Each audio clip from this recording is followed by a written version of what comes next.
नमस्कार दोस्तों, हमारी आज की कहानी है माँ अब पापा को अकेला छोड़ मेरे पास कमरे में क्यों आ जाती थी।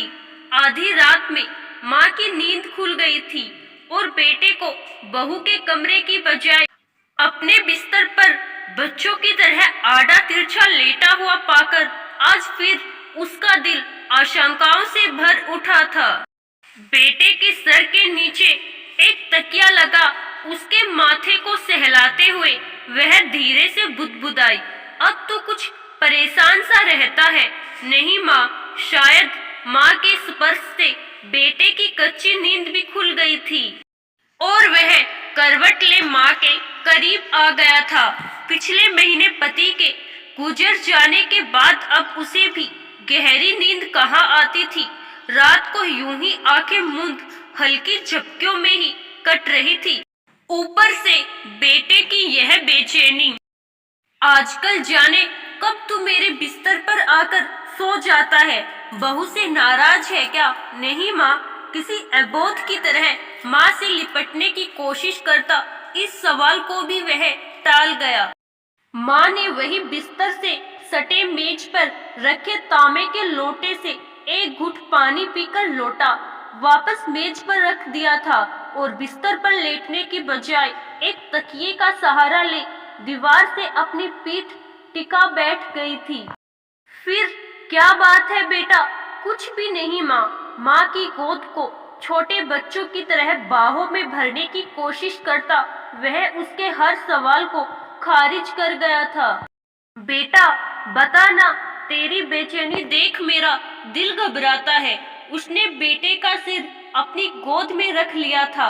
माँ की घबराहट महसूस कर बेटे ने अब खुद सोने या माँ के सो जाने का इंतजार करना छोड़ पीठ के बल लेट माँ के दोनों हाथ अपने हाथों में ले अपने सीने पर रख लिया था। माँ, आपको याद है जब मैं बड़ा हो रहा था पापा ने मेरा कमरा अलग कर दिया था। अपने लिए अलग कमरे की जिद भी तो तूने ही की थी। माँ ने उसे याद दिलाया था।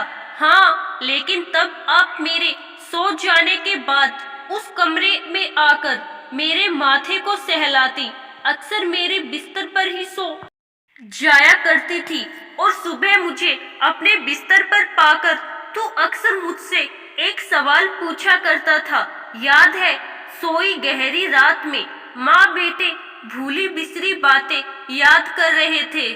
हाँ याद है। अच्छा तो बता क्या पूछता था? सुबह की कही कितनी ही बातों को शाम तक भूल जाने वाले बेटे को बरसों पुरानी वह बात कहाँ याद होगी? यह सोच माँ मुस्कुराई थी। यही कि क्या आप पापा से नाराज हो? बेटे की अद्भुत याददाश्त क्षमता से रूबरू होती माँ का निस्तेज होता चेहरा अचानक एक अद्भुत मुस्कान के साथ कमरे की मदीम रोशनी में भी जगमगा उठा। हाँ, पर बेटा तुझे ऐसा क्यों लगता था? आज वर्षों बाद शायद माँ भी शिद्दत से बेटे की मन की उस बात को जान लेना चाहती थी जिसे जानने की फुर्सत उसे आज से पहले कभी नहीं मिली, क्योंकि मैं आपको हमेशा पापा के साथ देखना चाहता था। पिता को याद करते हुए बेटे ने अपने सीने पर रखे माँ के दोनों हाथों पर अपनी पकड़ मजबूत की थी। बेटा, मैं भी तो तुम्हें हमेशा बहू के साथ देखना चाहती हूँ। माँ ने झुककर बेटे का माथा चूमकर कहा। माँ, तब आप पापा को कमरे में अकेला छोड़ मेरे पास क्यों आ जाती थी? बरसों बाद बेटा भी अपने मन की जिज्ञासा अपनी माँ के सामने रख रहा था। बेटा, डर लगता था कि अकेले कमरे में कहीं तू डर ना जाए। माँ, अब जब पापा नहीं रहे मुझे भी डर लगता है। क्यों बेटा? माँ अपने बेटे का डर जानने को अधीर हो उठी।